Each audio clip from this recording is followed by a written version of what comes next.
Let's talk anime. Hello and welcome to Brandon's Discuss Anime, a Reckless Amoeba podcast. 15 plus Reckless Amoeba podcast. I am your host, Brandon Horvath, and with me is my co-host, Brandon Palinger. I'll tell you what we're not going to do. We're not going to do a song and dance for them. No, we won't. Because that just ends poorly. And the squeak, what was that? Sorry, that was the arm that my microphone is on. I should probably oil it or something. We were going to have a guest, but he had plans during this time, so it's just going to be us two. I'm sorry to disappoint everyone. So they were all excited for the new host that was going to come in and take over for both of us and just take the show to the next level.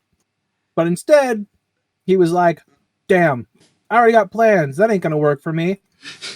And he's like, well, too bad for the audience. They're stuck with you idiots. And I said, you know what? We may not be the idiots they want, but we're the idiots they deserve. So, do you still collect Pokemon cards on occasion?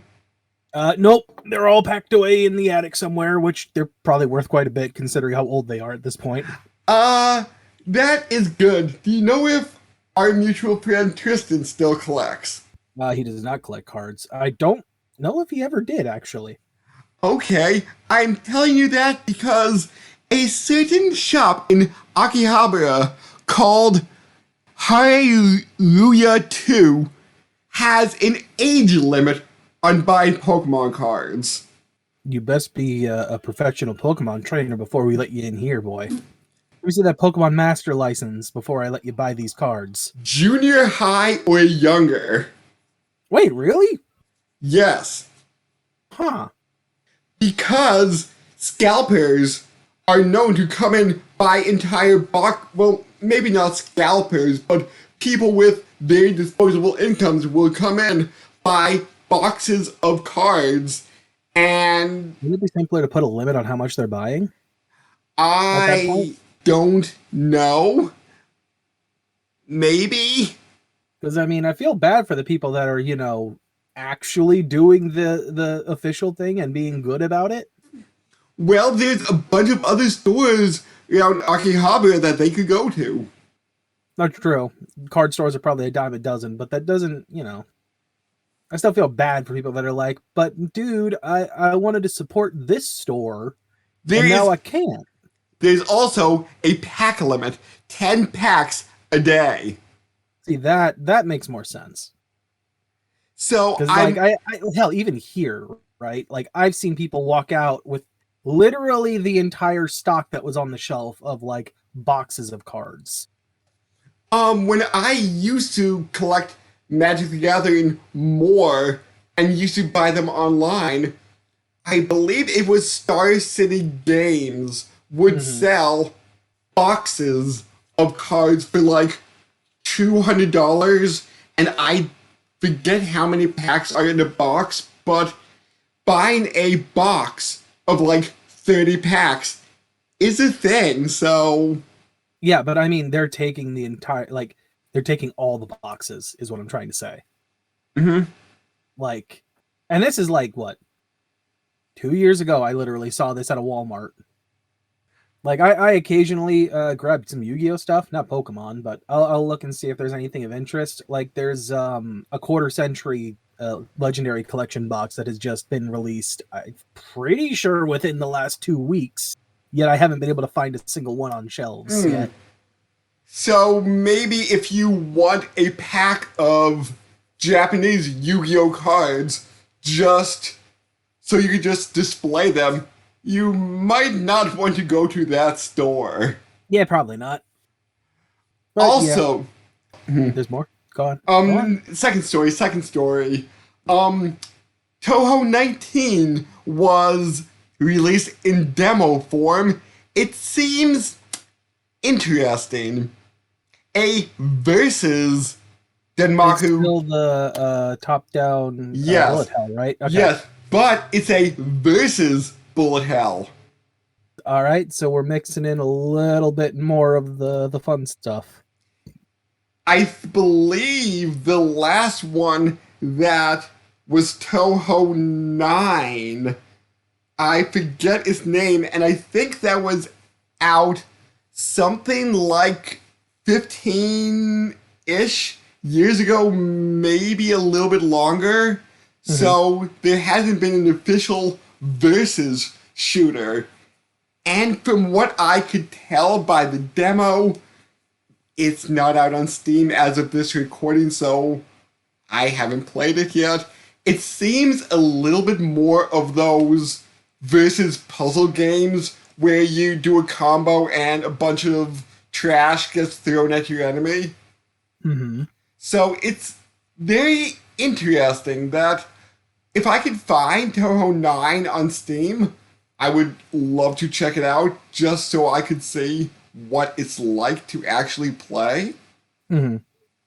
And one more thing before I'll let you get to your topics. You like Genndy Tartakovsky, right?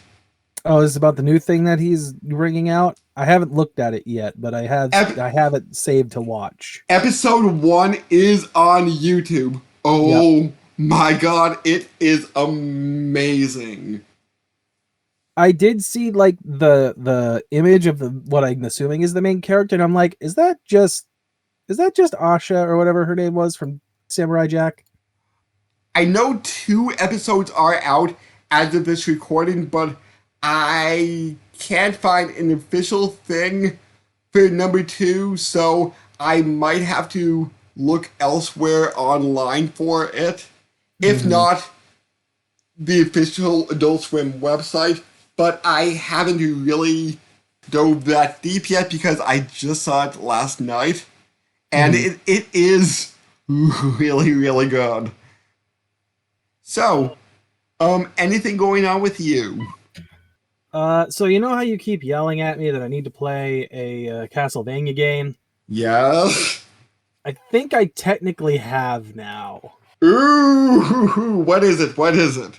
So I picked up since I finished the last Switch game that I was playing. I forget which one it was. Digimon? Yes, it was the Digimon game. Right. Okay.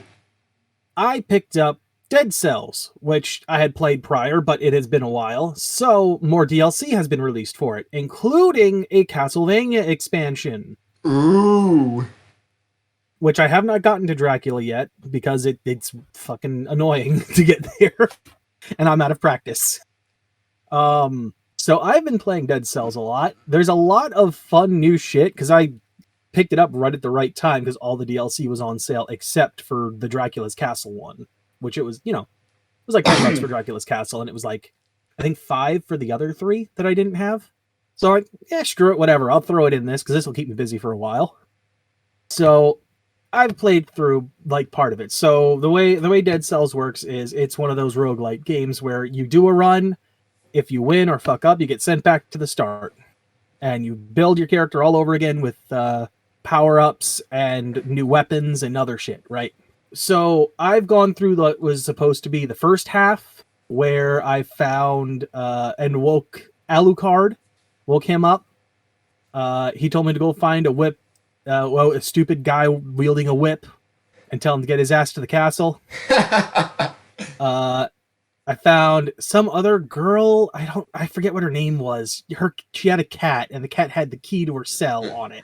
I know that's a Symphony of the Night reference. Mm-hmm. Well, anyway, I had to grab the cat, get the key to unlock her cell for her, which I did. So that basically she was like, where is that? I think it was Simon, I forget which one it was for sure. I want to say Simon, but she's like, tell Simon to get his ass over here. So I'm like, cool. I guess I got to find Simon somewhere. So the way Dracula's Castle works is you can enter it in 2 different ways. In the first one, rather than get to Dracula, you'll face death instead. As a boss. Which fucking you get his scythe as a weapon, and his scythe is fucking great. I love that weapon. So the way Death's Scythe works in this game is that when you kill an enemy, that enemy comes back as a ghost, that then just straight up super ghost kamikaze attacks the enemy. Like, I'm sitting here like, I have a scythe that gives me fucking Gotenks' special move. This is hysterical. I love it. Oh yeah, that ghost bomb. That's literally what it is. They launch themselves at the fucking enemy and explode. I'm like, it's a fucking scythe and it's a DBZ reference all in one. Whether or not it's intentional, I don't know. It probably is. So I'm fucking playing with that.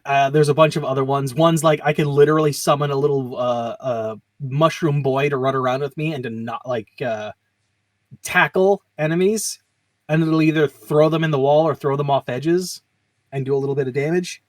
And then it's like hit this button to summon the mushroom boy. Hit it again to have him explode and ruin your soul. Like to make you feel horrible. Because when you do it, you just see the text pop up above. I'm like, why?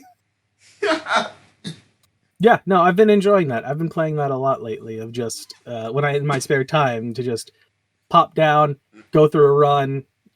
Generally, in my luck, it's lasted at most 45 minutes for a run before I've been murdered. Oh, that's good. Yeah, but then some of the new levels that I haven't been to yet are really trap heavy, and it's fucking me up until I can learn where and how these traps trigger. So you kind of play Castlevania, but not really. I was in Dracula's castle. But you still need to play an official Castlevania or a Castlevania homage sometime. I don't know, man. I think this counts. The Game Boy games are amazing. You say that, but the problem's going to be going back in time and playing those for me. Because it's going to be like, man, this feels really slow and clunky. And it's like, yeah, but it was great at the time. But having everything else for comparison now, it's not going to be. I guess in that sense, part of the problem with going back to older games like that. It's like, maybe it was amazing at the time. It's not now. I guess. I can't, in one sense, I can't blame them, because it's like you're stuck with the hardware and you're stuck with the knowledge that you had at the time to make it. And on the other sense, it's like, yeah, but I could play all these other ones that are like this, but better. That's why I kind of am saying start in the middle, because I know, like, original Castlevania had issues with, like, jumping and stuff like that. And then, I know the sequel was kind of crappy because of, like, there's a whole Angry Video Game Nerd episode on that, because... Oh, yeah, I've watched it. It's been a minute, but I've watched it. Yeah, because, like, that's not, like, Castlevania. Castlevania, that's like, hey, this is a sequel. Let's try something different. Like, the second Zelda game. We're suddenly not a platformer anymore. Like, the second Zelda game was completely different, too. Mm-hmm. Yeah, you went from, like, top-down RPG to suddenly side-scroller. Mm-hmm. Yeah, so one of these days... I just imagine now, yeah, this is a new Castlevania game. So now we're in spaceships, flying through space, shooting down enemy sneaking fighters. Just complete genre shift. Oh my god, if there was Lord Space Dracula. If there was a franchise that would do that, where like every game is a new genre, but it's tied together in such a smart way, I would love to see that. New Space Dracula has taken control of the galaxy. You, Luke Belmont, must take care of him. With your starship, the Vampire Killer. Quickly, grab your laser whip and get ready. Actually, the Vampire Killer is the name of the whip. So that was a reference that went over your head. Lightsaber whip. Anything else? Oh yeah, they do have the whip in there. I did unlock the whip. Although they don't call it the Belmont whip, I believe it's called the Velmont whip with a V. And I know it changes from game to game, but could you like whip and then twirl your whip or not? So the way that the whip is set up is that it deals like massive damage if you get the enemy at the very tip of the whip. Ah, okay, okay. It'll do all right damage if you hit anywhere else, but the tip is going to be the golden goose for it's just gonna die. Okay. But there is no whip twirling that you know I about? didn't. Nope. Okay. Yeah, but depends on the game. Some have whip twirling, some don't. Oh, I will say this. I forget if this is from the Castlevania DLC or not. They do have a whip sword. I enjoy whip swords. It is a whip sword that you can switch between sword and whip mode for. Ooh. And every time you switch for a short amount of time, you get critical hits every time. Ooh. Ooh. Speaking about critical hits. Actually, Yes. I've got one more story. Okay, go ahead, dude. This one might take a minute, though. Okay. So, remember what I told you that I had more story about the fridge incident? Oh.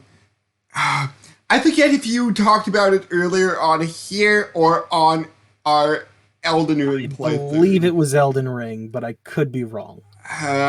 So this may be part 2 before part 1? So I thought it was over, and then more shit happened on Saturday, this past Saturday. Yes. So there's more to this story even after I thought it was over. Okay. All right, so for simplicity's sake, we went to buy a fridge because our fridge decided to take a shit. And after taking way too long to figure out what we wanted, we got a fridge delivered. Turns out fridge had a couple of scratches and some dents. And it's like, well, they're kind of hidden because they're in the back, or they're so minor you wouldn't even notice it.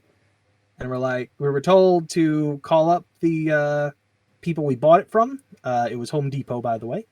And once we tell them, they will probably knock off like a couple $100 or something. Cool.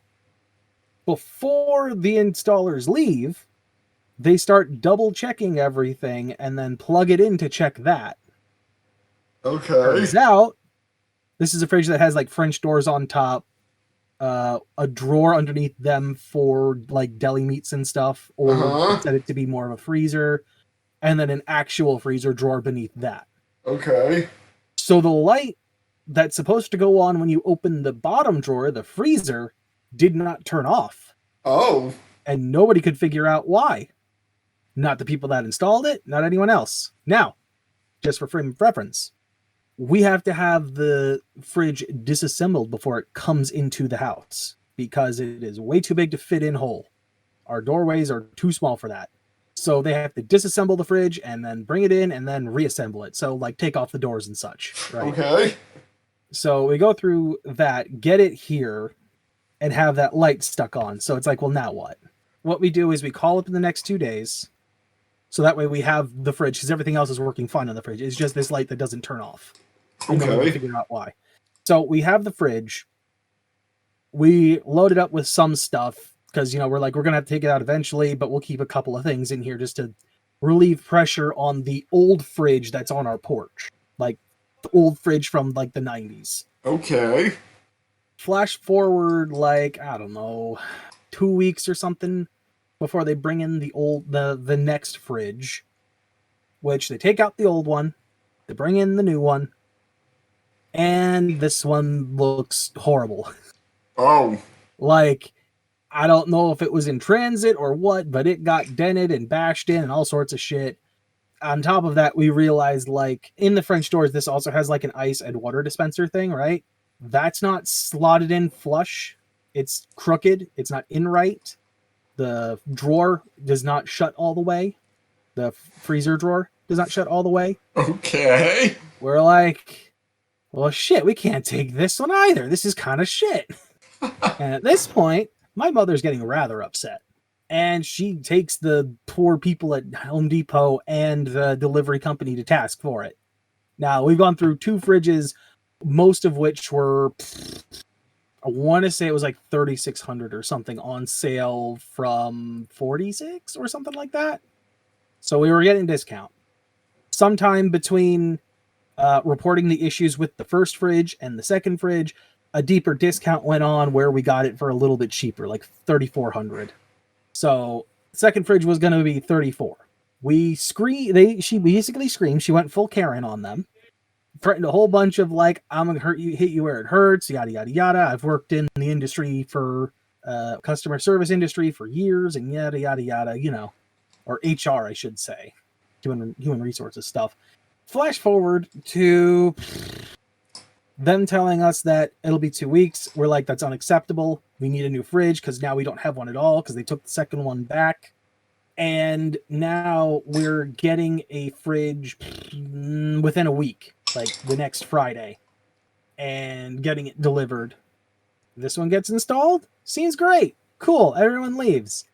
We realize that the doors aren't even on the third one.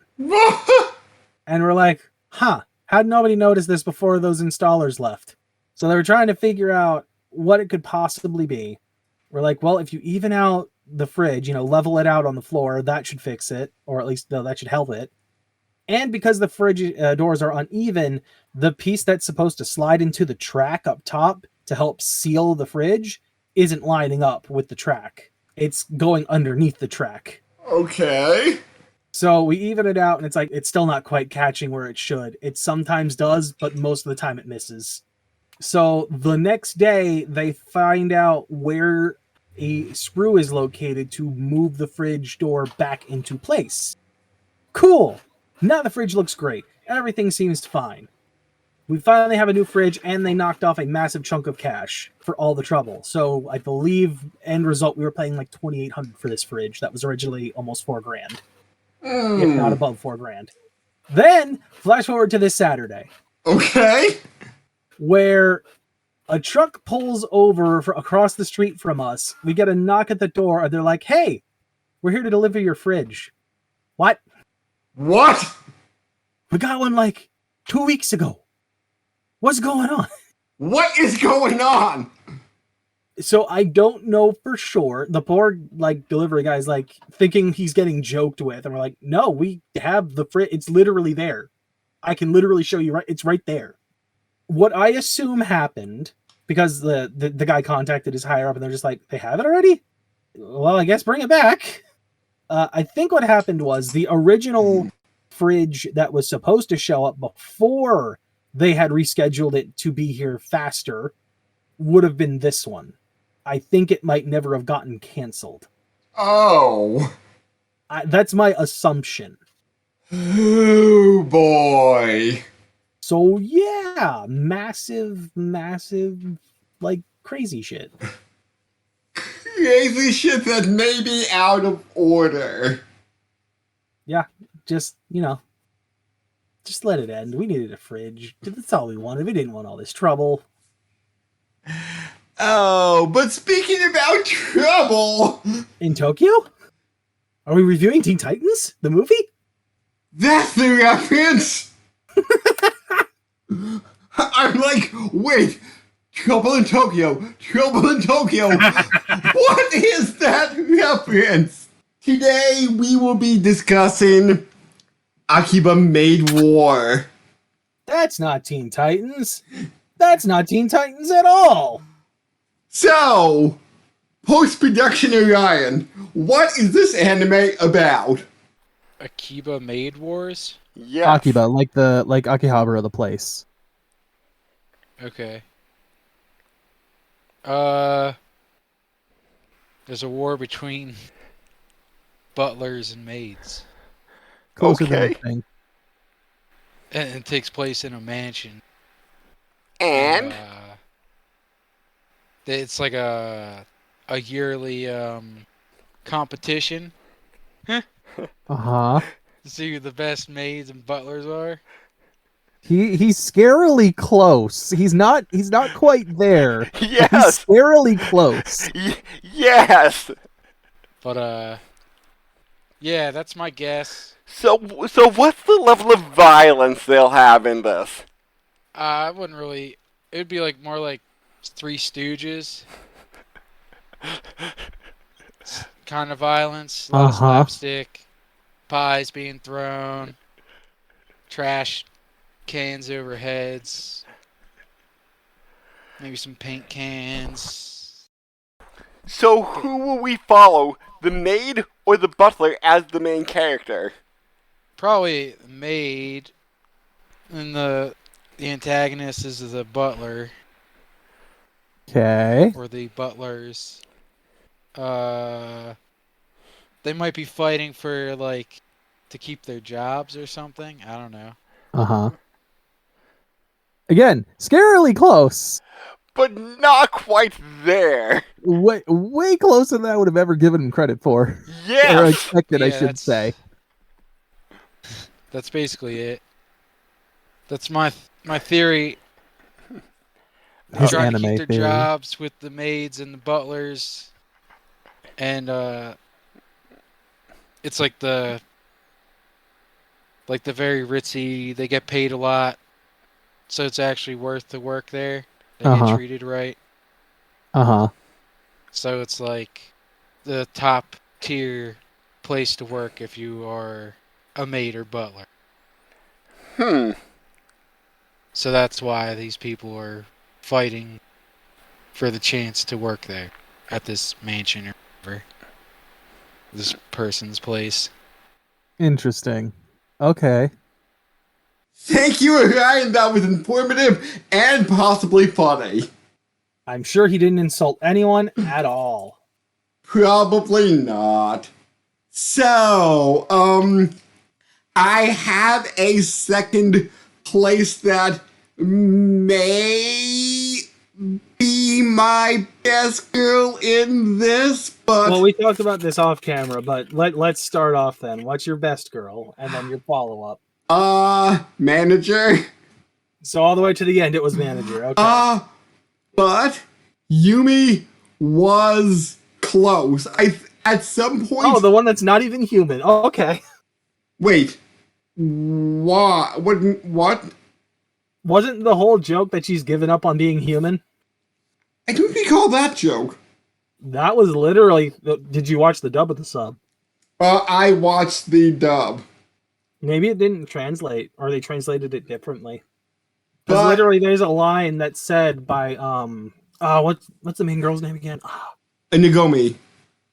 Literally there's a line that Nagomi says, which is like, yeah, and Yumichi has given up on being human, but in a good way. And I'm like, how does that work? But when I see her in like her non-maid mode, I'm like, oh, she is adorable. It's like if any of them is going to be a tsundere, it's going to be her. God damn it. Am I wrong?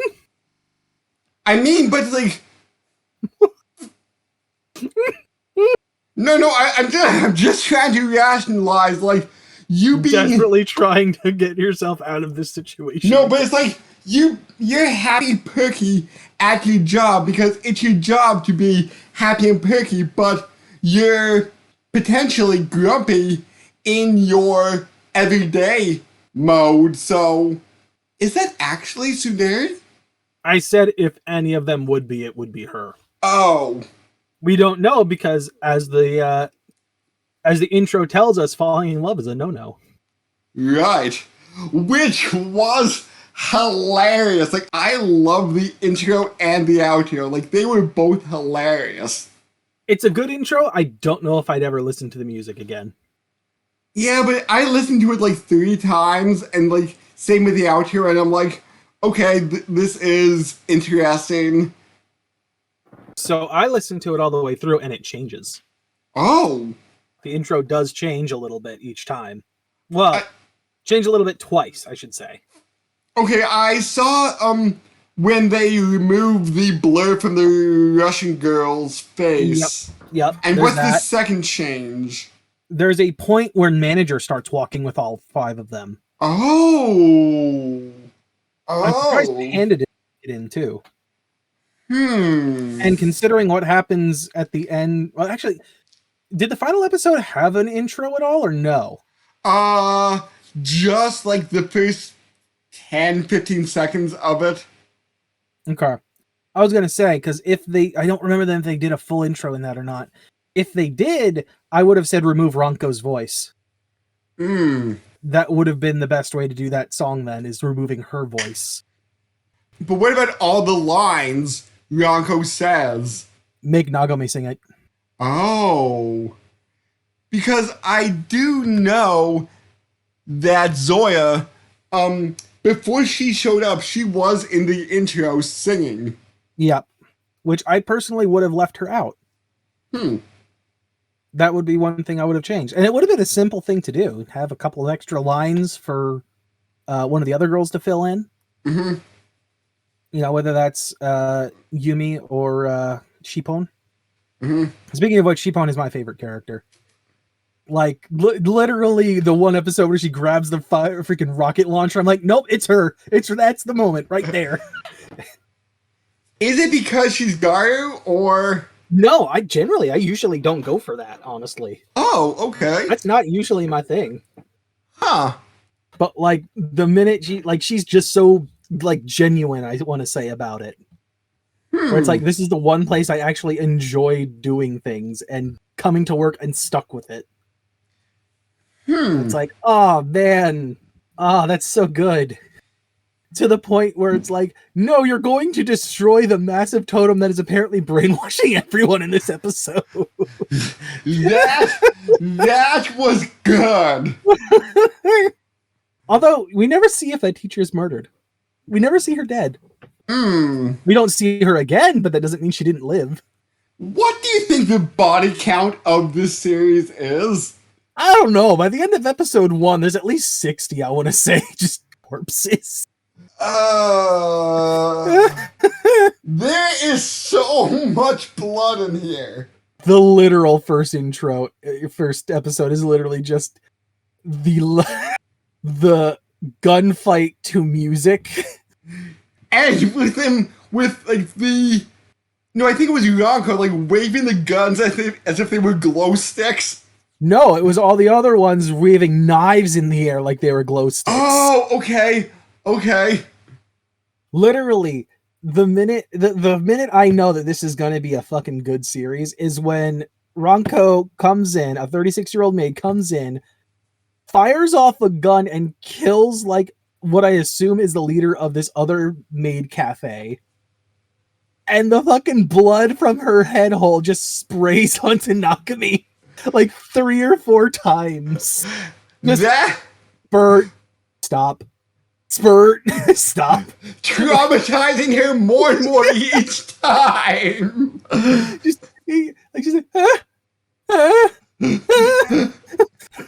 just so unsure of like what the fuck is happening. But speaking about like dub versus sub, there is, and I'm just going to jump to like the last episode where this, I don't think his name was given, like the chief or like the guy in the ramen restaurant. Where Nagi says Superman is all the rage. In the English dub, they added a line as he was dying. Damn dipping noodles. Nagi says something about dipping noodles at the end, yeah. Yeah, because like dipping noodles are all the rage these days. Yeah, that's what it was. Yeah, and because he owns a ramen shop, like in the Japanese dub, I'm just like, that line seems just a tiny bit out of place. I wonder if they added that joke. I think it's better without it. That almost makes it seem like he might live through it, which I'm like, no, he should just be dead. Yeah. Out of all the characters I was not expecting to die, he was the one I was expecting to die the least. I'm like, there's no way. He's such a good character, and he doesn't get involved with the maid shit other than just, I serve them ramen. Why would he get shot? There's no reason. I don't know. One of the things I was super curious about, and I was a little disappointed that we didn't get any kind of like more background on it, was why was there a single male person in this entire Creature Land group of maids, of nothing but female maids? Why was there that one guy that looked like he was walking around Akihabara picking up posters or something? Oh, the debt collector? Yeah, him. Why is he the only guy? Aside from, I guess, technically the hired hitman. Although he's, I guess, third party. He's not actually in the group. I do not know. I was expecting there to be some kind of backstory as to why he's the only guy there. He's the only one, and it stands out so hard. I would say he's maybe my third favorite character. Like, he's just an asshole, but at the same time, again, I'm just sitting there, why? It feels so weird that there's nothing to it.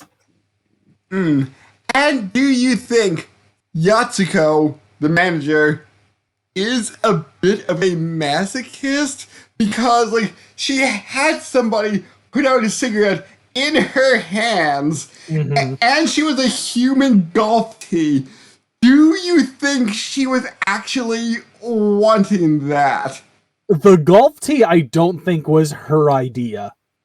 But I'm just like, ooh, okay. But when she offered to be a human ashtray, I'm like, wait, is she into this? There might be a bit of that. And there was also the point where, like, she's absolutely naked in that episode, and just, like, they literally ask her, she's like, I'm doing it for respect. Like, I'm doing it to show you respect, or something like that. And that's the exact episode that I'm like, oh, this is just Majima. She's got the eye patch and everything. Yes! Yes! If Majima was a girl and was going to wear a, like, feminine version of his suit, it would be that. It would literally just be that. Straight up Yakuza 0 reference. But, I love the manager so much. Yeah, she fucks everything up for everyone. Literally, the whole thing starts because she can't pay Sweets money. Yes! And even when she does have the money, she fucks it up by going to a goddamn gambling den and ruins it more. And then Nagami starts winning, she takes over and loses all of it. Yeah, and in that one where Yumi is like, I can see your expression. I can read your poker face. Ah, yes, the JoJo reference. Got it. And here are my cards. Oh crap, you have a better hand than me. I was literally, like, in my head hearing the Jotaro theme as she's doing it. And then I swear, when it fails, I hear the record scratch. Oh my gosh. Do. Oh, but... Oh, man. Then we have, like, a baseball game at one point. Yeah? Which I'm just like, oh my god, they might actually change the society of maids, and we're gonna have a really happy thing. I'm like, No! Like that one episode was way more hopeful than it ever deserved to be, given what happens in the rest of it. And only 2 people died in that episode! Both of which were assholes. But... What do you? No, they didn't die. Don't you remember? They were still playing the game. Oh, I forgot. They totally didn't. I'm like, is Nagami just this stupid? Is she this dense? Or is she just so hopeful for this to be good that she wants to pretend it's real, that they're not actually dead? They got better. Better. As there's like flies like floating around them, swarming them. Oh, but then poor Nerula, which I'm like, I thought we'd get more with her. Yes. Iced in the background. I'm like, Ronko, just shoot the gun! For Christ's sake, you could literally single-handedly save her right now, and she could leave. And they wouldn't be able to track it to you. Mm-hmm. There's no reason why you would just not let it go. This was the dumbest part to me. It's because, like, you're looking at the Crimson, whatever they called her. Supernova? That was it. You're literally looking at the Crimson Supernova in front of you. You've been told that this is the person that you want to assassinate. She's right there with only like one other person for backup. And you didn't shoot her? And this may have been. No, I'll get back to it as we like jump through the story just a little bit more. Yeah, Or this one specifically is my biggest problem with it. Is like Ronco should have just shot her right there. There's yeah, absolutely no reason why she wouldn't. Like, no good reason, I should say. She says, oh, it's between them. And I'm like, what is this, Dragon Ball Z? Where we only fight one-on-one? What the fuck? Just shoot her. She's the whole reason things have gone tits up so far. well, Right now, she's your big threat that you need to ice. Well, this needs to be a character moment for Nagumi. You get a way bigger character moment for her later. Right? And it has nothing to do with Nerula. But Nagumi is a 17-year-old maid. I mean, well, she wants to be a maid. She's been wanting to be a maid all her life, and her dream is coming true. Yeah, it turns out being a maid means you're basically in another Yakuza operation. Which I think is hilarious, being like, they're maids, but also it's a Yakuza operation. It's a whole other level of gang violence. But like, just the juxtaposition between that is hilarious. And it's nuts. And just speaking about like odd juxtapositions, and you may have seen me post this on Facebook like a few weeks back, but there was this little girl I saw who had a princess costume on, like bunny ear headband. She just looks at me, dinosaur cookies! And I'm just like, yeah, dinosaur cookies. Ah, dinosaur! And I'm just like, that's kind of odd. Just a girl in a princess gown, rabbit ear headband, being so excited about dinosaur cookies. I'm trying to think what dinosaur cookies are available right now, and I'm drawing a blank. It was this. They may not have been what she called them dinosaur cookies, but they were in this like cup with a dinosaur character top on. Okay, gotcha. All right. I thought it was actually a product or something she had. No. But I just found it so interesting that she got so excited over the dinosaur while dressed as a princess with a rabbit ear headband. I mean, to each their own. Yeah. I may think she's absolutely insane, but that's not my problem. Yeah, but hey, 5-year-olds could be interested in princesses and dinosaurs. For all I know, maybe she has an older brother who likes dinosaurs. Hold the phone, all right? Yes. You need to stop giving Disney ideas for new Disney princesses. You need to charge for that shit. Wasn't there a Princess Dinosaur parody somewhere? I don't know. Doesn't sound familiar to me, but maybe. Yeah. And on the same day that Nogumi starts, Ranko also starts, a 36-year-old maid. Who is freshly out of prison. Yes, and has a dark backstory. Which we actually get at the very beginning, I think. Right. Within the first 2 episodes. I think it was right at the very start. We get this scene of Ronko and her, when they're establishing the whole thing, I think. We get the shot of Ronko and her employer. Yes. Head. Like, the very first scene was that, yes. Yep. Kind of establishing the history. And then we flash forward to 1999. Yes. To which I'm like, oh, cool. But we never actually see any, other than in the kitchen, I would guess, 1999 technology, really. Yeah, so this is kind of a period piece. A little bit. It would explain why, cell phones are not something that is easily accessible at the time. But they could have just used pagers. The Yakuza use pagers? This is well, actually, wait, were pagers still a thing at? Well, they were a thing, but were they as popular at that point still? I think I brought up 2 years ago, maybe a year ago, that the final pager service in Japan closed down. So they were a thing in '99. I mean, I know they were a thing. I'm just saying I don't know if they were still as popularly used. Well, I know within the Yakuza community they were. Probably for lack of tracing, but that was still a thing, you know. Mm-hmm. I don't know if that would be a thing that you would be worried about in '99 as much, especially considering we know that they pay off the cops in Maid Wars. Mm-hmm. Oh man, I'm trying to think here. What else really stuck out to me as a thing that happened, without going too far ahead, at least, you know. Yeah. So we had the baseball game. What else was there? Nerula dying. There was the first episode with them going to the Love Love Moonbeam. Wait, was that what it was called?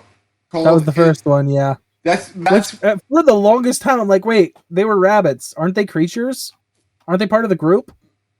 because they're lunar rabbits. That's Yeah, different? that became more clear later on. That it's like, no, they're the alien, like the weird alien group, not the animal group. Even though they're kind of like a weird cross between the two. I wonder if that cafe had mochi. I feel like all of them have mochi to a certain extent. Well, mostly, That is a rabbit though, so you know, rabbit on the moon, yeah. yeah. Then Might we have been one had of their more prominent dishes that you could get there. yeah, we had the gambling episode. We had the boxing episode. That Oh, was that's good. right, where Zoya comes in. Yes, we have a boxing episode. Oh man. And how they told you through the match. I thought for sure there was gonna be a thing where they managed to like swing things in their favor in general. And when they gave her the one head of the boxing ring, the real action figure or statue or sculpture or whatever it was, I'm like, oh, they'll just do that. That'll solve all their problems. Except the person's too fucking stubborn to even meet with them. Yeah. And like, didn't the collector, wasn't that like a forgery of one? Yes, the actual creator or the person that was selling it to her gave her a forgery. Which is why I'm like, oh, when they give her the real one, she'll be so thankful she'll probably forgive them or something. Or they'll sell it to her, the real one to her, and make enough money that they'll be able to get out of debt. And then the manager will somehow find a way to fuck it up. Except it wasn't even her that fucked that part of it up this time. Yeah. But just the things Yasuko does to like unintentionally screw everybody over. I mean, we had the entire part where like they're going up to the climb the Burning Man style Maid Yes. and plant their flag, and she's just literally not there the entire time. Oh, what's that fish? Oh, that's an interesting story. And then literally imagines that the fish that she finally catches is straight up just Nagami. Yeah? Wait, Nakami? Is she in trouble? Better go check on her. Wait, did they say the words "in trouble" for you? I'm paraphrasing there. Because I was gonna say they kind of sugarcoated it then. Because for me, it's like, oh my god, Nagami's gonna die. Yeah, I forget the exact line. And as I'm just glancing here on TV tropes, I noticed that the cafe has a different name in English. Oh, what did they call it in English? Oinky Doink Cafe. Okay, that's what it is in the subs, at least, that I watched. Okay, but I see it's Tokoton. That would make sense, because I mean, the pig, yeah. And Toko is pig or Ton? Ton. Okay. Like tonkatsu. Oh, obviously. Also, Naruto had a point where it was just called Pig Pig.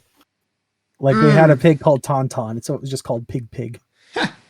But one, and maybe it was just the particular subs I was watching, but for like 9 of the episodes, whenever they had multi-layered subs, I had to read from the bottom up. Yeah, it was weird. Like there were certain points where I'm like, I can't tell what's the TV that they're translating and what's the character talking. I did have that issue a little bit. Yeah, like a newspaper clipping, and I'm just like, wait a minute. So I had to go back like 5 seconds, pause it, just so I could like rework my brain to read. What would be nice is if they would like kind of color code it a little bit when that's the case, or like bold one versus another. No. This was all just one thing. Okay. Yeah, like a newspaper clipping would be read from the bottom up. All right, got it. So, I understand what you mean now. Okay. Yeah, I don't know why the subbing team did it that way, but like the final 3 were normal, and I'm like, either I'm watching a different sub or they noticed a mistake. Perhaps, though you would think they would have gone back and fixed it later, but you know. Yeah. It's probably one of those things of it's already up. We can't do anything about it now. Mm-hmm. Especially if it's up on all these mirror sites. Yeah. But you should totally buy the official release. Yes. But what about... Narg maybe, buy the official release. But what about Yonko's birthday episode? Oh, yeah. Where they're literally going to be I was having Courage the Cowardly Dog flashbacks, actually, when I was seeing that one. Because I'm like, this happened to Courage. Tomato juice? It wasn't tomato juice, it was candy. Like liquid candy, I think. Oh! Like, I think specifically Kat was threatening to drown Muriel in it, and Courage was trying to save her. But yes, you were getting Why they threw in a sheep too, I have no fucking idea. Because they were the sheep cafe? And but why would you sacrifice your own mascot? Speaking of which, for some reason, Oinky Doink has a goddamn panda for a mascot. Yeah, when you first told me about this, and I was just glancing at it, I'm like, a panda in a pig restaurant. What's up with that? Yeah, you'd think that the mascot would have changed their costume to match the new restaurant. Yes. But they didn't. But before that, we had the Drill Master episode and the brainwashing totem. Apparently, yes, the brainwashing totem. I don't know how it works, but it does. And Sheepon's the only one that's able to resist it because she hates it. And then we get to see her without all her Gyaru makeup on, and I'm like, I don't know. I kind of like I like both versions, but it's like I've gotten so used to the Gyaru look that she has that I'm like, oh, kind of disappointed. You look like just a regular person now. You've lost your super unique side. And even though you don't like Gyaru, she is the exception? I don't like Gyaru. I shouldn't say I don't like it. I don't find it an attractive thing. It's okay. I don't dislike it. It's not anything that makes or breaks it for me, but I don't know. I guess it's just the attitude she has. Although granted, there are points where she's just ready to give up half the time, and I do find that kind of funny. And in the little bit of laziness. And in the English dub, she kind of had a Valley Girl-ish sort of. Of course, that's what they'd give her. Did she have any sort of Not that I could tell. Okay, yeah, I don't know what the Japanese equivalent of Valley Girl-ish. Yeah, for us, it's way too hard to tell the difference. I'm sure for a native speaker, they'd be like, "Oh, it's this type of person from this area." Just like the same thing would happen for like someone from the UK, right? I was just We about to bring almost that have up. no idea what the actual differences are, but they would know instantly. It's like, oh, those Cornwall assholes. Yeah, or like That's where the this comes from. leads. Yeah, yeah. Because what is it that's like a mixture between New York brassness but Southern hospitality? I have no idea. No, shit. I know it's like a popular accent in Japanese that's like brash but also polite at the. Shit, I forget it. I got nothing, man. Okay, I'll probably wake up tonight and be, that's it! Yep, but you're not the weeb of the group. Not at all. Yeah. But there's always the internet to help me out thinking about this. But yeah, no, we had what else do we have? The Gyara episode where they were getting the thing blown. Literally, like I don't know what starts it. We're like, maybe we should just give it a try. Maybe we should see what this is good. And they're like, we were going to vote to kick her out. What happened? The teacher literally went to throw them off the roof of the building. Why did you not kick her out immediately after that? What the shit, man? She tried to kill you. But no. We have Yasuko and Panda who were kicked out and being hobos for a while in that episode. Yes. That was just like one of the crazier episodes, I think. Literally, like, Ronko opens the window for Shippon to like escape being a maid out of, and just below is just Yasuko and the Panda just literally fishing in the trash that look up and like, hey, how's it going? And she just closes the window. I think I'm gonna stay here instead. There was another thing like that in I think episode 10 or 11 where manager just opened the door to check in. And immediately closes the door. Yeah, I think that is one of my favorite gags in any anime where a person walks in, I don't want anything to do with this, and just casually closes the door. Just gonna nope right on out of this situation. It's like you walk into like a massive fight going on and you're like, huh. Just gonna back away slowly. If I'm slow, they won't notice me. And they can only see movement. And looking it up a little bit, apparently, and I may be kind of wrong here, but the Kansai dialect is the one that I was thinking of. I'm gonna take your word for it, because I don't know it. I could be wrong, but I was like looking up Japanese dialects while we were talking. And when what was her name? Minami. Oh yeah, that was the main name of the yes supernova. Did she make? Oh wait, no, I can't say this because you won't. It will go over your head too. But did she mention a Stardust memory in the subs at all? She mentioned about the whole Big Bang thing. Like you will all be a Stardust memory? I don't know if she said that, but the actual head of the alien group said that to her before shooting her. Okay. Because apparently, and I'm not too sure if this is like a voice actor reference or something, but apparently that's a Gundam reference. Because there was a Gundam series called Stardust Memory.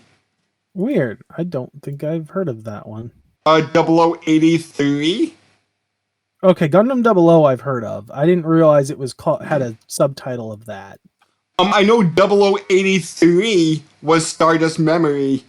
I think 80 was War in the Pocket, and 0096 was Gundam Unicorn. Yeah, see, I've heard Gundam Unicorn. I didn't realize it was also a 00 series. Mm-hmm. Part But of then the I've main also heard line. of like regular 00, but didn't realize it had a subtitle to it like that. I haven't heard of any just straight 00 without Like any. maybe they're referencing all the 00 series then, but like I've only ever heard things referenced as Gundam 00. Oh. Then again, I didn't really pay much attention to Gundam until recently. Yes. Actually, there was a series just called Gundam 00. Maybe that's the one then. Hmm. Anyway, Minami's dead. Yeah. And the alien group has to merge with the creature group because they don't have anyone who's willing to fight anymore. Because Minami basically took all the fighters to her side. And supposedly, all the antagonists of the week, if you want to consider it antagonists of the week, they all were apparently big names in the anime industry that they got to be, hey, do you want to be on this one episode? Okay, cool. You're gonna die in this episode after your like one appearance. You can be a maid. How do you feel about that? Oh, cool. Your main character is going to be shot in the head. Okay. You're gonna die. And she'll spit blood in a comical fashion. Nani? Hmm. You just get a Nani. Like, perfect, just keep doing that. But one thing, I kind of liked Yonko's deadpanness throughout the series. Mm-hmm. How did you feel with the reveal of the panda? I was pretty surprised by that. Same. Like, I'm sitting there and it turns out it's the maid that murdered Ronko's Senpai. senpai or her employer or whatever. And like I'm sitting there thinking like, how the is she older or as old as Ronko then?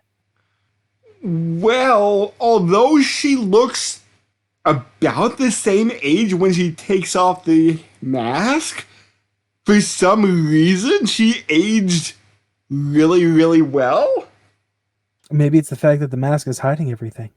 Maybe. Lack of sunlight. But yeah, I'm like, if not Ronko's age, pretty damn close. And then when we get a flash forward later, I'm like, are they even still alive? Yeah. We'll get to the ending. That's my other big gripe. The baseball game? That one was interesting. Look, man, they're definitely not dead. Definitely still alive. Most hopeful episode of the series, which, didn't pan out, let's say. And I found it funny that they now axolotls. It's like, of all the animals you could have chosen, why axolotls? I'm going to assume for the insult. And there were a lot of puns in the Maid dialogue. That, and I'm like, he's gonna love this shit. This is his shit all day long. So terrible puns. How do they translate the puns in the subs, or? I mean, they put in different puns for like different things. Like having romantic time. Yep. They did that exact thing. Okay, because I was wondering how the puns would translate into Japanese that the English are using. Mm-hmm.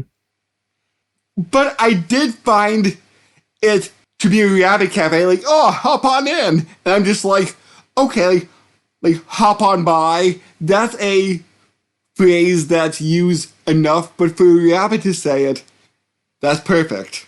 Mm-hmm. And I can't think of all the puns off the top of my head. Like, I remember the one insult to the cows where it's like, we're going to stick a tag in you like a real heifer. Yeah. Although I do find it funny that the whole idea of the Yakuza cutting off a finger to show, like, you know, you fucked up and you're paying for it. To them, it's you're hacking off your pigtails. Oh no! Not the pigtails! Like, that's one of the things we run into when they walk on into that freaking rabbit thing in the first episode is just some chick getting her freaking pigtails hacked off. And just screaming bloody murder about it. No! It took me so long to style that! And I know the cat added nya into a word. Oh yeah, there was plenty of that. That was a thing that happened. What was your favorite side cafe that wasn't the pigs? Oh man, we didn't see enough of the alien ones to really pick any of them. Like we didn't even see Nerula's cafe, which I'm kind of surprised by now that I'm thinking about it. Mm-hmm. We only saw like her in a picture once, and it was just her. Would it be the cows, maybe?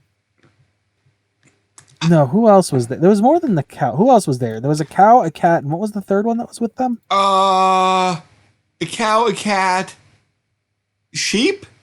No, the sheep was earlier. Yeah, it was a different group. It wasn't the sheep. Wasn't there just a straight cat? Or was the cat lions? No, there was a cat. I said cat. Okay. A lion wasn't in that group with the cow. Let me search the backgrounds. Let's see here. We've probably been in like episode 8 or something. And although they were just a bunch of bitches, the sheep cafe, like, I liked, Karuko. She was a psychopath. A little bit, just because you had the same birthday. Yeah, and it's like, oh, I'm so happy somebody has the same birthday as me. Yay, yay! How dare you have the same birthday as me? You're gonna die. You know what? It might have been bears. It might have been a little bear. Oh, yes, it was. I think it's the cow one, though. I think I like the cow one the best as a side cafe. Mm-hmm. The sheep one, maybe for me.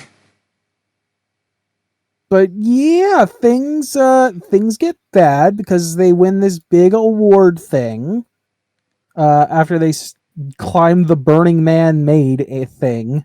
Mm-hmm. And now the head is very upset because you need to follow the natural order, which means pigs are on the bottom. What I don't understand, like, other than the fact that, oh, it's not my specific cafe that won this thing, like it was, set up to happen. Why does it matter what rank the cafes are so long as they're bringing in the cash? Maybe they feel like pigs are the lowest of animals, so they belong at the bottom. And the lion is the king of beasts, so they belong at the top. Like I said, aside from the fact that the Lions were supposed to win because Nagi's the one that personally manages that cafe, why? What would it matter? Like, this would specifically be for Nagi herself making this rule, not anyone else. The others are just following it. I would not know. And isn't Nagi head of Creatureland? She's head of Creatureland, but she also personally manages the lion one. They bring that up at one point. Okay, I may have just forgotten that. Yeah, they bring it up, I believe, what is it? When they're having the shootout and they have the one lioness as a hostage. Okay. It's during that episode that they bring up the fact that like she personally manages that cafe. Because it's because she literally tells everyone to just kill them all, even though they have a hostage. She doesn't give a shit. Kill them all. And they're like, "Are you sure? Are you the one that personally manages that one?" I can always find more employees. She's like, "Did I stutter? Fucking kill them all." And then we... What about Ronco's love life? Oh, yes. Which I have a slight issue with this one, and maybe it's just the subs that did it. So we get the reveal of the panda being the prior murderer of Ronco's employer, senpai, employer, whatever. I can never think of the good way to like mother call figure. Her. Maybe mother figure would be best. Yeah. And she reveals that the guy that's apparently been hitting up the restaurant, the cafe recently, has been the one that's literally tried to kill her in the past to keep her quiet. Because after killing Ronco's mother figure, the idea was, well, now we need to clear up some loose ends, and that means killing the person that held the gun. Luckily, she managed to get away. Though she got hit by a car in the end, but semantics. Yeah. Either way, she escaped dying at the hands of this guy. And she's convinced, which technically she's rightly convinced, that the guy was going to murder Ronco. Except this guy has fallen for Ronco, which she didn't buy because he's pulled the same shtick before. Although I guess technically one way or the other, it would have brought about the same conclusion. Ronco would have literally had to leave. Just because of the rules. Yeah, because maids can't fall in love. Just like idol girls. Literally, it's an idol thing. You can't fall in love because then the idea is you're going to lose out on all the boys who think that you being single means that they have a chance. Oh, and speaking about that, I did hear that, what's the big one? AKB 48 or something like that? I have no idea. I did hear that they are going to, I don't fully know this, but they're going to merge together into one massive group because I know they have like separate smaller groups that's part of the same umbrella. Like, what is it, like the A group, the K group, the B group, the 4 and the 8 group? But they said like, nope. No more smaller groups anymore. We're all going to be one super group now. How are you going to fit them all on stage? Exactly! 48! If there's still 48, 48 on one stage? Like what? That's a choir now. That's not a girl group. That is a choir. You're going to have some trouble, my friends. That's all I'm saying. But yeah, he dies. Panda shoots him, even though, he had a ring in his hand. And then they have a nice little chat, which we honestly didn't get a lot of context. So then, and this is the part I'm a bit confused on, the panda mentions something to Ronco when she comes back about how Nagi's the one that ordered the hit, like she did in the past. And my question is she talking about herself killing the guy as a loose end, potentially, or is she talking about him killing her? I took it to mean Panda killing Hitman. So you think Nagi called the panda to finish off the Hitman? Yes, because she maybe found out he was in love with Ronco, and he knew. He called her and basically told her as such. Yeah, okay, and then maybe it's like, oh, you're not going to kill Ronco. You have failed me. you're gonna die now. But the question would then be, if Nagi knew that the original killer of the mother figure was still alive, why hadn't she killed her already to clear up that loose end? Good point. I do not know. So I'm unsure of which is the intended interpretation for what was said. Yeah. Anyway, Ronko and Nagami go up to good old Nagi's place and is all like, yo, we're sorry. Here, take back the trophy. Please let us back in the group. Stop disowning us. She's like, no. Yeah, because, episode 10, they found out that they were being disowned by Creatureland because they won the tournament. Yep. Which means that all the other maids are going to fucking murder them because they're not part of the group anymore. There's nothing stopping them from just outright killing them. Because maids killing each other within the same group is frowned down upon, even though they do it all the time. I mean, only a little bit. You can't be obvious about it. Yeah, and you have the cops to pay off.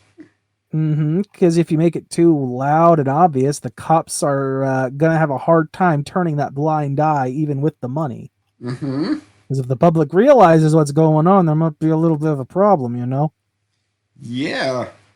Because, in the flash forward at the end, where they were saying, oh yeah, there was so much violence here in Akihabara. Wait, violence? Here? Yep. So the cops were doing a pretty good job of hiding up the constant maid murders.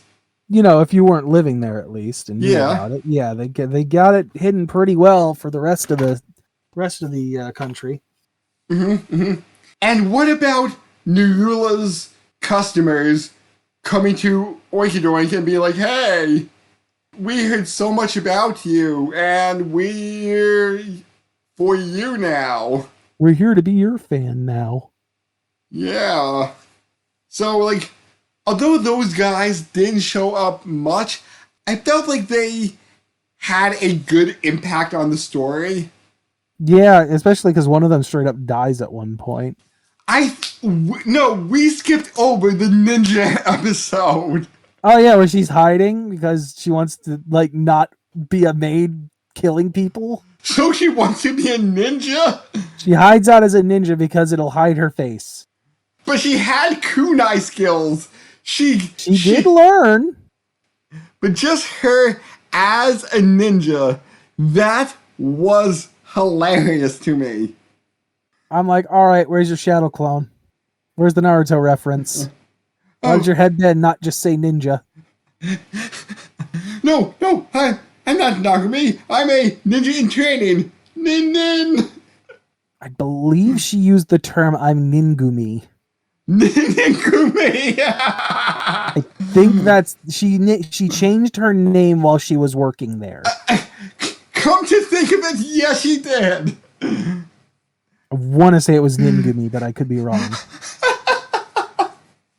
Or it might have been Nagonin.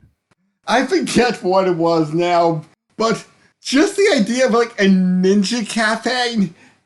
I mean, why not? I feel like you're gonna get some customers with that one. Yes. It was kind of funny. We didn't see any sort of butler cafe that's entered the fray.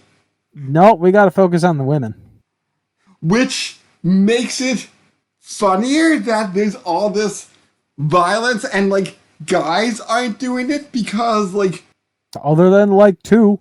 Yeah, because the fact that this is a whole woman-centered Yakuza is funnier than male-centered Yakuza shenanigans? I mean, it's a trope reversal, if nothing else. Maybe? Probably. Yes. Anyway, they get forgiven, and then one of the leftovers from the Wuv Wuv Moonbeam Cafe from the first episode kills Ronko. Were you surprised by that? So I was not, because I was slightly spoiled. Oh. I forget what I was doing. I think I was looking up voice actresses or something, and it just kind of got caught my eye on something in. Oh no, I remember why. Because for whatever reason, the place I was looking, I was having issues with the episode, so I had to find another place to watch it. And as I did, I saw on one of the search results was a Reddit post that mentioned something happening to Ronko in episode 11, and I'm like, Oh. whoa, shit. Well, she's probably dead. Oh. Do you think you would have been shocked if you didn't know it? Considering that there was still an entire episode left, I feel like I would have expected something. Whether or not it would be that specifically, I couldn't say. But I would have definitely been like, there's an entire episode left. Something's got to go wrong. Yeah. And then we have Dark Nagomi. Yes. We have the Vengeance, the Knights. Bat Nagomi. Mm-hmm. Wearing a black maid outfit for most of the episode. She's in mourning. Yes. She should meet up with a certain traveler. Wah. When you hear the wah on the winds, you'll know. Q-tune! Wah. Q-tune! Wah. My fucking god. But yeah, so she goes on her Dark Nagomi tirade, and then kind of snaps at one point when they catch her off guard. Mm-hmm. Like she's half losing her shit, and they can't kill her because one, they're out in the open, and two, it's literally she snapped. They're like, what do we do? She just kind of lost it. Killing her won't do anything now. And then they invite all their rivals over for one big party. Well, so did you see that coming like I did or no? No. So I saw this coming because I'm like, there's no way they have any chance against this at all. Mm-hmm. They've got to come up with something more clever than just a gunfight. I was thinking not a gunfight, but I didn't expect that. You did not expect them to get invited in as mistresses and masters and shit? I mean, I didn't expect them to be invited into the cafe. Like, I don't know what I was thinking, but I didn't think there was going to be one big gun battle to end this. But I'm like, okay, what are they going to do? Like, the only thing I could think of is, like, you going to have to subvert this completely, and that's by doing the one thing. Like, we get told at one point that, what's her name? Nagi is always alone. And that, we know Ronko had always considered the Oinky Doink, which had apparently priorly been the maid cafe that she used to work at before going in the Slammer, her home, right? Yeah. So I'm like, oh, they're going to remind Nagi that this is her home and try to have her come back and do the wholesome thing at the end. Didn't work out that way, but No. you know, they did attempt it. And it did work for some of the maids. They did a good enough job to impress them, which got some of them killed. Nagi was not happy with this. And there was one that actually applauded for Nagami's song, and Yeah, got it was. shot. Well, a few of them did, but the lion, the one that they held hostage, was the one that started it, and she got shot for it. Yeah. Nagami got shot during the middle of the song because she didn't tighten up her steps enough, according to Nagi's brainwaves. And like she only flinched for a few seconds and then back into her song. I'm like, man, that's gonna cause a lot of internal bleeding right there. Yeah. And then we find out that there's worse than internal bleeding that happens. Yeah. Because Nagi's got an itchy trigger finger, let's just say, and just finally loses her patience and starts shooting. And then the axolotl Yeah, the kills her? same one that killed Ronco kills her. Mm-hmm. So does this mean that, like, the whole gang war is over now? See, that's what they don't tell us, and I don't know. One of the things we heard way back when Nerula was still alive was that Nagami would be the one to change everything. And I'm like, oh, cool. The foreshadowing of, her being the next head somehow, which we don't know if that's the case. We get a flash forward from 99 to 2018, 18. Mm-hmm.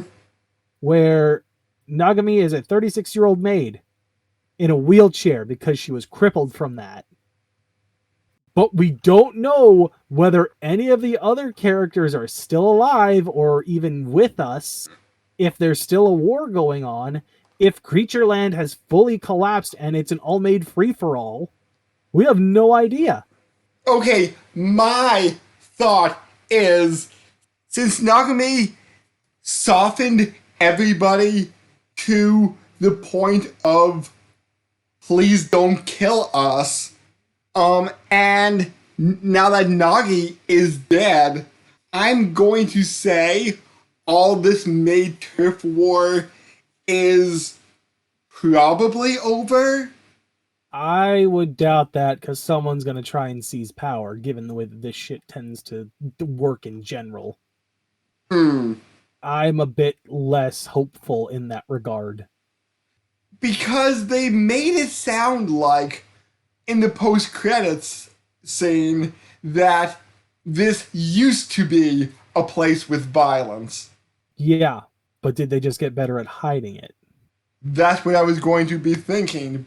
If not eliminated, sneakier about this stuff. More like a ninja, one might say. Yes. But I really, really like this. Like, And it's not just the puns. No, like, I think this is one of the most original anime I've seen in a while. It's a good concept. I just wish they would have stuck the landing better with being a bit more... Like, it feels like they needed one more episode. That's what it feels like.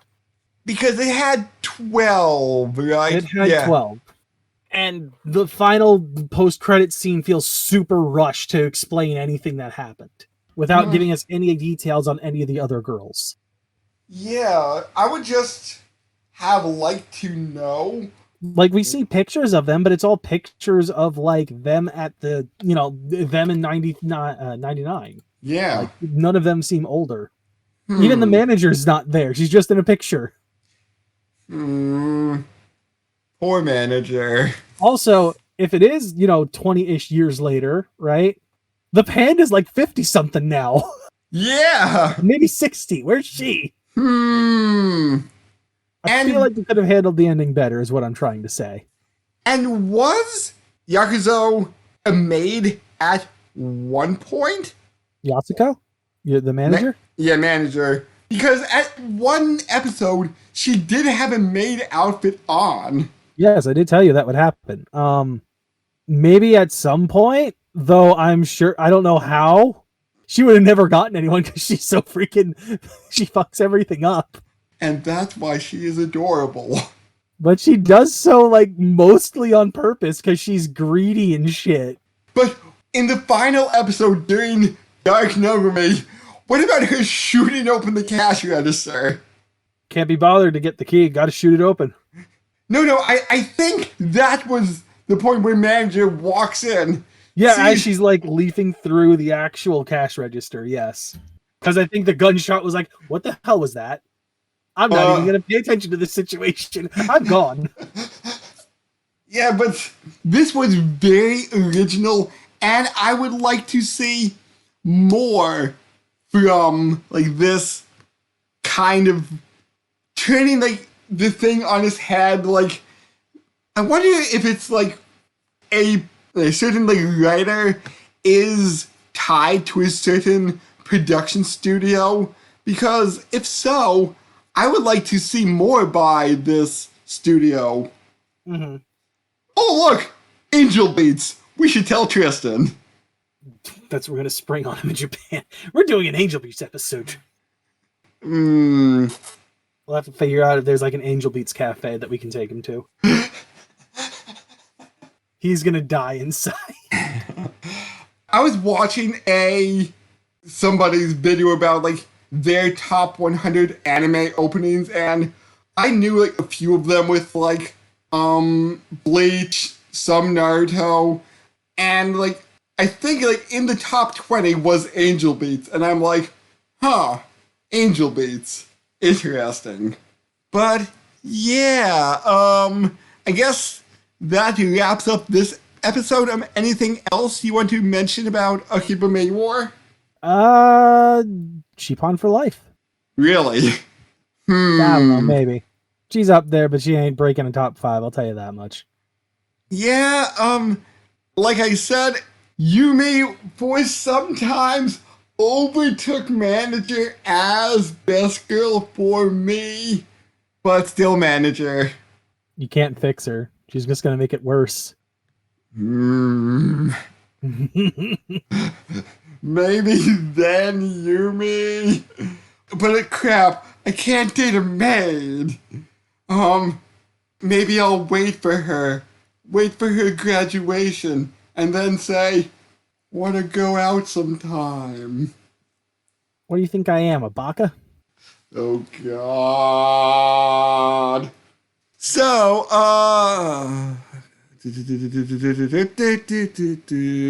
come on. Where is this list of things we're going to do? Oh, yes!